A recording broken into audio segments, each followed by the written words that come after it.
Saudara-saudari yang terkasih dalam Yesus Kristus, marilah kita memulai renungan kita di pagi hari baru ini dengan mengawali dengan doa pembuka.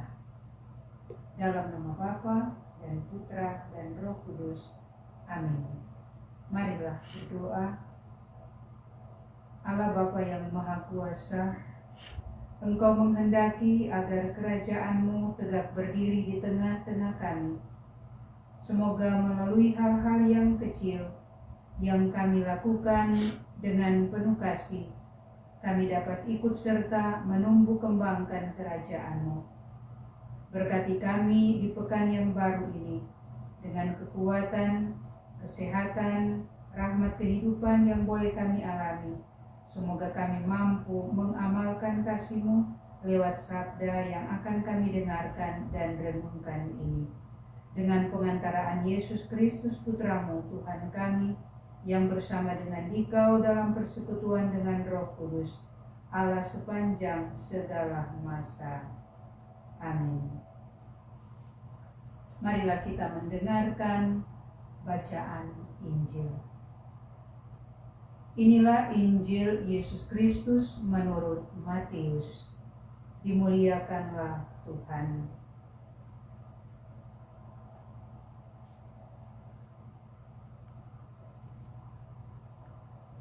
Sekali peristiwa, Yesus membentangkan perumpamaan ini. Hal kerajaan surga itu seumpama biji sesawi yang diambil dan ditaburkan orang di ladangnya. Memang biji itu yang paling kecil di antara segala jenis benih. Tetapi apabila sudah tumbuh, sesawi itu lebih besar daripada sayuran lain, bahkan menjadi pohon, sehingga burung-burung di udara datang bersarang di cabang-cabangnya. Dan Yesus menceritakan perumpamaan lain lagi. Hal kerajaan surga itu seumpama ragi yang diambil seorang wanita dan diadukan ke dalam tepung terigu 3 sukat sampai seluruhnya beragi. Semuanya itu disampaikan Yesus kepada orang banyak dalam perumpamaan, dan Ia tidak menyampaikan apapun kepada mereka kecuali dengan perumpamaan. Dengan demikian digenapilah sabda Nabi, "Aku mau membuka mulutku, mengatakan perumpamaan. Aku mau mengucapkan hal yang tersembunyi sejak dunia dijadikan." Demikianlah sabda Tuhan. Terpujilah Kristus. Saudara-saudari seiman dalam Yesus Kristus, mengabaikan hal-hal kecil merupakan perilaku yang seringkali kita lakukan dalam kehidupan kita sehari-hari. Kita lebih suka mengurus hal-hal yang besar, dan hal yang kecil kita anggap hal yang sepele. Karena itu tidak perlu dipikirkan secara khusus. Keberhasilan seseorang seringkali diukur dengan seberapa banyak hal besar yang telah berhasil dia lakukan dalam tugas dan tanggung jawabnya sehari-hari. Padahal keberhasilan seseorang tidak diukur dari apa yang kelihatan, tapi dari kesetiaannya dalam melakukan setiap tugas yang dipercayakan kepadanya. Dalam Injil Matius yang baru saja kita dengarkan bersama, menampilkan perumpamaan tentang biji sesawi dan ragi. Bagi Yesus, hal kerajaan Allah itu seumpama biji sesawi dan ragi. Biji sesawi adalah salah satu biji-bijian yang sangat kecil. Meskipun kecil, biji sesawi memiliki daya menjadi pohon besar. agar mewujudkan daya itu, biji itu harus jatuh ke dalam tanah dan harus mati. Kalau dia mati dalam tanah, maka biji itu akan bertumbuh menjadi pohon besar, tempat burung-burung bersarang. Selain biji sesawi, Yesus juga mengumpamakan kerajaan Allah itu seperti ragi. Ragi tidak berguna jika masih menjadi ragi yang utuh.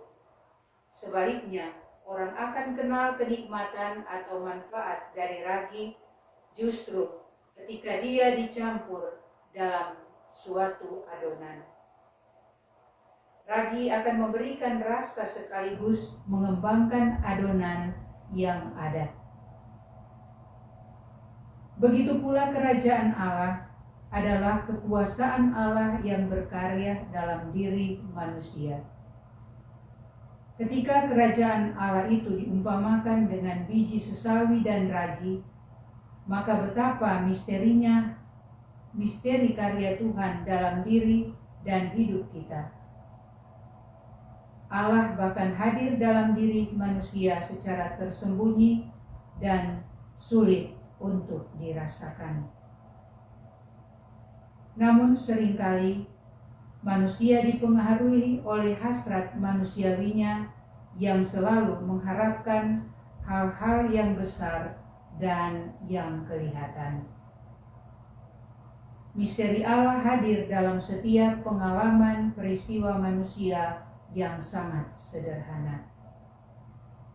Oleh misteri Allah yang tak kelihatan itu, kita bisa melakukan hal-hal yang baik.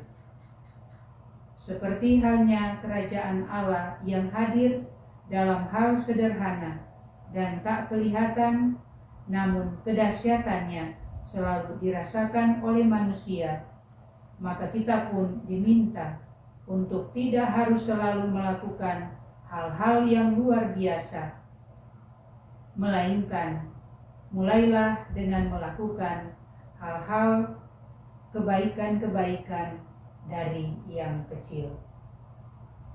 Dengan demikian, kebaikan-kebaikan yang kecil yang dilakukan secara terus-menerus, kita sesungguhnya sedang membuat kebaikan yang besar.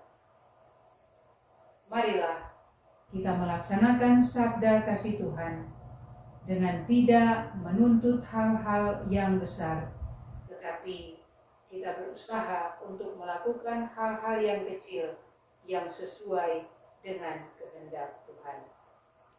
Semoga kita tidak menunda apa yang menjadi kebaikan-kebaikan yang sangat diharapkan dan sesuai dengan kehendak Tuhan.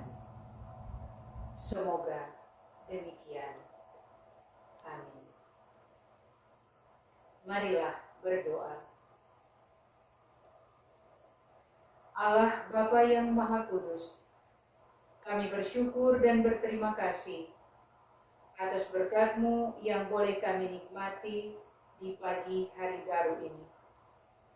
Engkau telah menyegarkan kami dalam misteri suci yang kami rayakan pada pagi ini. Semoga lewat santapan sabda, kami sungguh dikuatkan, diteguhkan, dan dimampukan untuk boleh melakukan hal-hal yang kecil dalam melaksanakan tugas tanggung jawab kami sesuai yang Engkau kehendaki. Berkati kami dalam seluruh perjalanan tugas pelayanan kami, agar semuanya boleh berjalan dengan baik dalam tuntunan serta bimbingan kasih-Mu sendiri. Dengan pengantaraan Kristus yang hidup dan berkuasa bersama Bapa dalam persekutuan dengan Roh Kudus, Allah sepanjang segala masa. Amin. Dalam nama Bapa dan Putra dan Roh Kudus. Amin.